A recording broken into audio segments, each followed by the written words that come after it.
ये बात आती है। तो जीएस वाले पार्ट में इनका जो है एक्सपीरियंस वैसा है नहीं जैसा आपको क्वेश्चन है। अब मेरी बात ध्यान से सुनिए। जीएस वाले पोर्शन में चाहे वो करंट हो और चाहे वो कंप्लीट जीएस हो, पढ़ने का सिंगल तरीका है, आप पढ़ते जाइए। ठीक, हाँ, ज्यादा रटने का ट्राई मत करिए। हाँ, रीडिंग हैबिट्स बहुत ज्यादा मेंटेन करिए, और जैसे जैसे आप उसको रीड करने का ट्राई करेंगे वैसे वैसे वो आपके दिमाग में एक स्टोरी की तरह कनेक्ट होता चला जाएगा। बहुत सारा करंट ऐसा होता है जो वन लाइनर होता है, वो बहुत लिमिटेड टाइम से आता है हमेशा, तो वो बहुत आपके दिमाग में होना चाहिए। लेकिन कुछ ऐसे मुद्दे होते हैं जो बहुत पुराने हो गए होते हैं और वो पूरा इतिहास का पार्ट बन गया होता है। मतलब वो ऑलरेडी करंट तो है बट वो करंट हिस्ट्री है, करंट नहीं है, वो करंट हिस्ट्री है।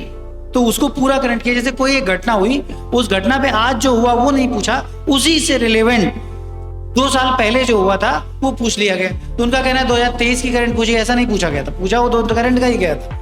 बट पॉइंट इतना था कि वो घटना अभी हुई थी जिसमें एक लाइन थी, बट एग्जैक्टली जो डेटा उठाया गया वो 2 साल पहले से उठाया गया, उस पूरे एविडेंस, उस पूरे इवेंट से या उस पूरे कंसेप्ट से। इस तरह से करंट पढ़िए। तो करंट को मुद्दों के रूप में ज्यादा पढ़े, डायरेक्ट वन लाइनर थोड़ा कम पढ़े।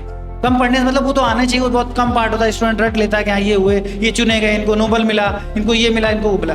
अब एक एग्जांपल देते हैं, इस समय नोबेल प्राइजेज बढ़ रहा, तो नोबेल जिनको मिला, ठीक है, वो एक फैक्ट है, अगली बार बदल जाएगा। लेकिन नोबेल की एक हिस्ट्री है, उस पूरा एक कंसेप्ट है, पूरा एक थ्योरी है, वो जीएस का पार्ट है। ये इस तरह कनेक्ट थोड़ा कनेक्ट होता है। संविधान में कोई बदलाव हुआ, कोई विवाद हुआ, गवर्नमेंट ने उस पर कोई निर्णय लिया, वो एक फैक्ट है। लेकिन वो पूरी घटना पूरा संविधान के उस पार्ट को जाके कुरेदती है और उससे क्वेश्चन ला के लेके आती है, अगर सही से पेपर बनाया जाता है तब।